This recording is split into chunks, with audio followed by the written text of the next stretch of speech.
I'm Kathy Henry, and I am a licensed clinical social worker in the Indianapolis area, and I am proud to work for Healing Hearts of Indy. Today I would like to talk about the ultimate gamble. It's actually the codependent gamble. Codependency is when we sacrifice our own wants, needs, and desires for another person, and we don't get much in return. That's why codependents are often very angry, bitter, resentful, and controlling, because they have gone without. They feel starved, and then they become desperate to get their needs met.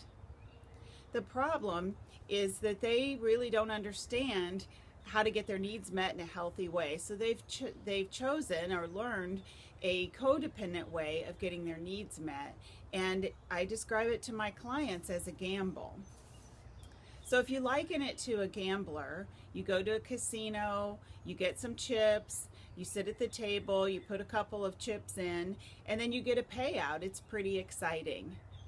So you've invested something and then you got something back. Awesome. It's a great deal. And it is a great deal in the codependent world as long as you get something back. However, not everybody else is signed up under the same deal as you are. They don't necessarily understand the program that they are supposed to give something back when you give to them.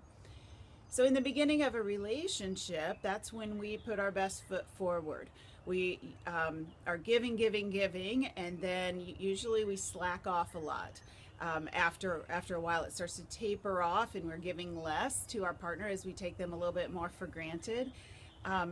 But the codependent is sort of sold on the concept, like an addicted gambler. They're sold on the concept of, I'm going to invest something and you're going to give something back, and that's how I'm going to get my needs met. So they are giving more, but they are getting less. And instead of switching tactics or changing programs or talking about what's going on, they keep investing and hoping that they're going to get a payout. And then, of course, they get angrier and angrier. So if we go back to the casino analogy, that if we put a stack, and now I'm putting a whole stack of chips in, the cards are dealt, the dealer takes my chips, I lost. Now I'm left with a decision.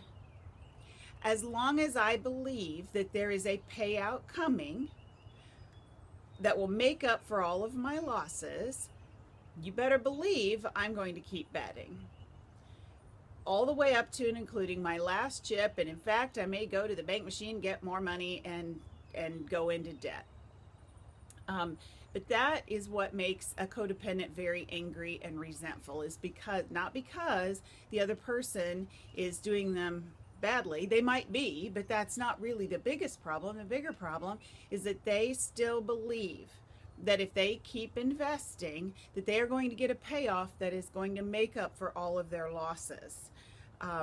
That they're supposed to win back everything they've lost, and then you hear words like unfair, and you're not treating me right, and all of these things. And it might be the other person isn't treating you right, but if you keep focusing on them and the way they treat you instead of focusing on what you are doing as a codependent, that you keep investing and hoping for a payout on somebody that's not giving you a payout, then eventually that's just going to completely blow up. That plan does not work.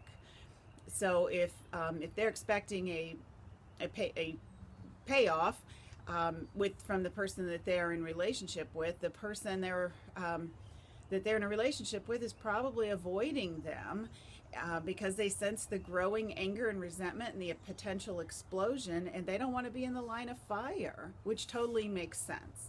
However, again, we have to go back to the codependent and how can you change your behavior instead of just focusing on trying to get the other person to start paying out. That's like going up to the dealer at a casino and choking him because you lost. You're the one who chose to put your money in. So codependence, how do you stop? First and foremost, you've got to ask yourself, each time you are doing something, why is it that you are doing what you're doing? And you have to be really honest with yourself about, am I doing this because I want something in return? Sometimes we don't know that we want something in return until we don't get it and we become angry, and that's when we become aware of the reason that we did what we did. But this is the first thing that you have to do to start changing a codependence behavior, is raise that level of awareness. The second thing is, instead of pointing fingers at everybody around you and how they're not giving you what you're supposed to get and so forth, you've got to check to see if you are investing any of those chips in yourself. And that's one area where codependents are just notoriously bad, is learning how to get their own needs met themselves, instead of everything has to go through another person. And when we are dependent upon, that's where the codependent part comes in. I need you to do something so that I can feel okay. And when I have that dependence and the people around me aren't cooperating, I get angry. So the third thing is to get some help for your codependency. There's no excuse for not getting help. There are so many resources, free resources out there. Codependency groups, Codependency Anonymous, there's counseling, there are probably thousands of books. A great book is Codependency for Dummies by Darlene Lancer. She even has a Facebook page called Codependency that has articles that come out every single day. Certainly we can help you with that on a one-on-one basis or in group counseling. We deal with it all the time. And it's just one of those things, it's like you just keep doing the same thing over and over again when you're codependent, trying to get different results, and you just drive yourself crazy. So codependency, it is a gamble. It's kind of like the ultimate gamble, because you're kind of gambling with your life. So if you put all of your chips in and you're just going to keep waiting on the payoff, you're not ultimately going to get what it is that you need. So that's the question. Are you going to keep waiting for the payoff, or are you going to change the game? So I hope this has been helpful for you, and thank you very much for listening.